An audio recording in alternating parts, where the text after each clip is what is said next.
Ако мислевте дека во Република Македонија нема повеќе кој да ви прави шапка по вашиот вкус, односно како што вие сакате и како што прилега нели на вашата глава, тогаш не е тоа така, затоа што токму оваа шапка која што јас ја носам утрово е рачно изработена и тоа благодарение на младата дизајнерка и креаторка на рачно изработени шапки Мирјана Јосифовска, која што ќе ја запознаете во следниве неколку минути во Добро утро. Секое утро, Мирјана, најпрво ќе ти посакам добро и убаво утро. Добро утро и на вас и ви благодарам многу за поканата.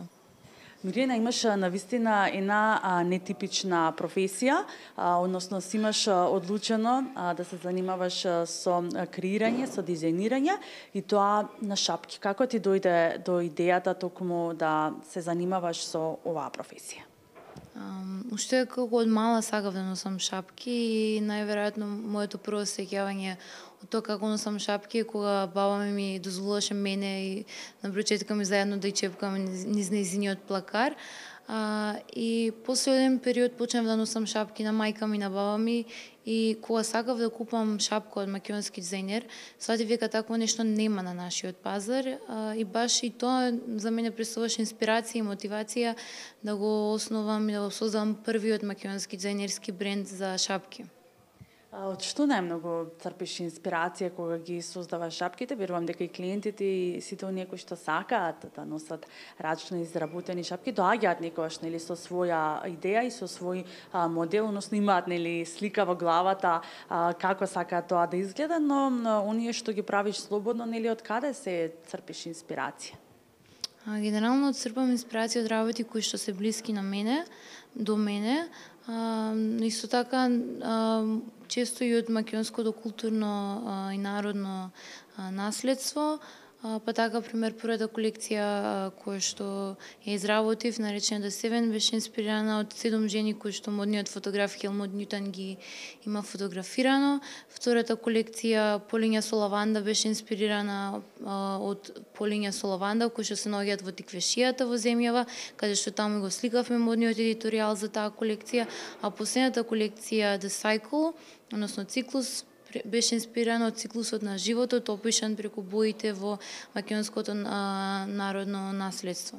Така да секогаш го има тој елемент на особено во последните колекции елементот на инспирација од народното наследство.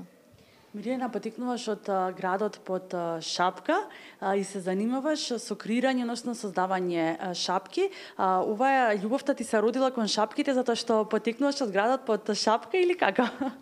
Па не, мислам дека не е баш така, меѓутоа кога ќе се спојат двата термина звучи доста интересно. Да. Колку луѓето сакаат кај нас да носат шапки, особено кои што се рачно изработени, не се комерцијални, не можат да се најдат на друго место, и што за тебе представува да се биде шапкар?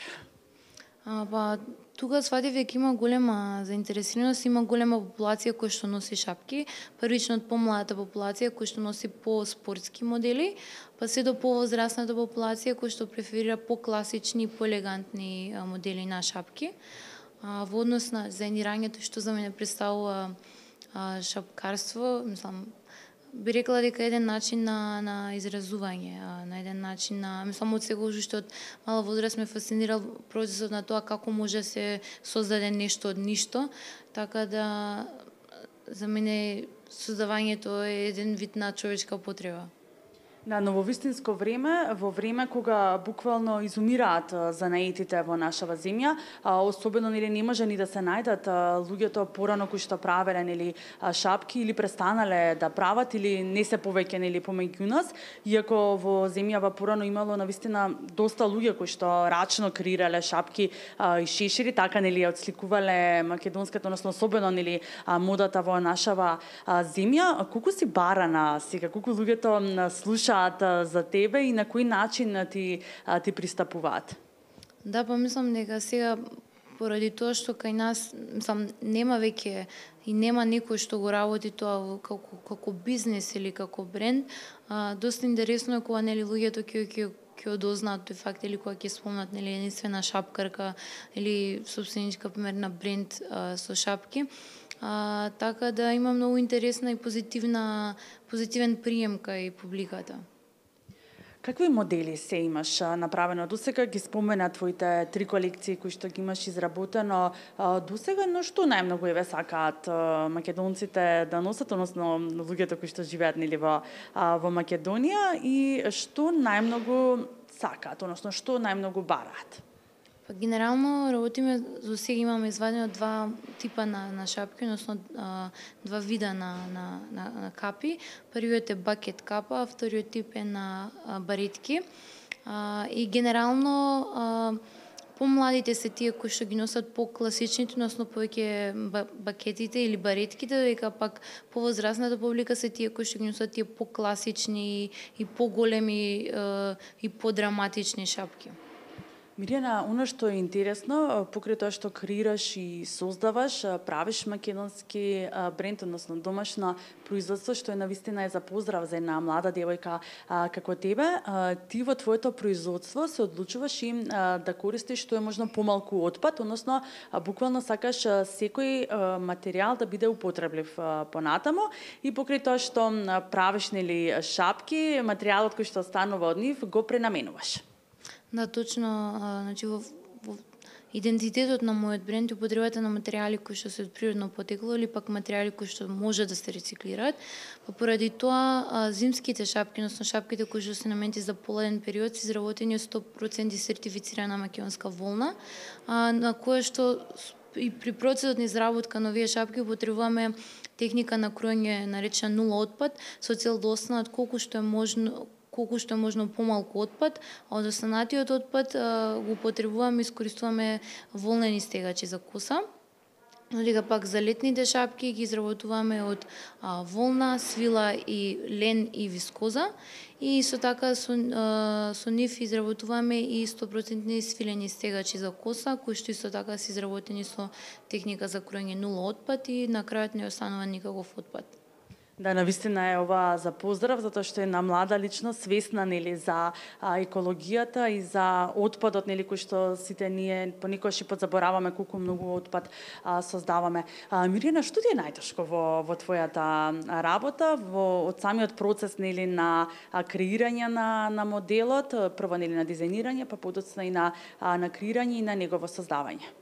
Морам да кажам дека најтешкиот дел од целата работа е производствениот дел, бидејќи како собственичка на бизнис се стремам да имам свое производство, така да производството е многу покомплицирано од дизајнерскиот аспект, затоа што има многу компоненти, операции, а целта на крајот да се извади еден стандардизиран производ.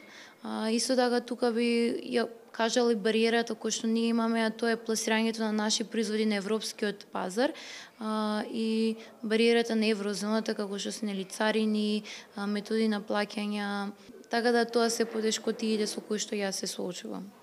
Мирјана, каде се можат да те најдат луѓето? Верувам дека после ова интервју оние кои што немаат слушнато за тебе ќе дознаат луѓето дека сепак во Македонија постои тоа шапкарка, иако порано во минатото знам дека повеќе, односно буквално само мажи се занимавале со оваа професија, дека постои шапкарка која што може да им ја направи омилената шапка и шапката која што е идеална за нивната глава. Каде се можат да те побараат и да те најдат луѓето? Да, значи нашите шапки моментално се достапни на концептуалната онлайн продавница Урма, односно urma.mk, а веќе од следниот месец ќе бидат достапни во нивната нова отворена физичка продавница тука во Скопје. Исто така нашите фотографии од нашите модели може да пронајдете и на нашите социјални мрежи.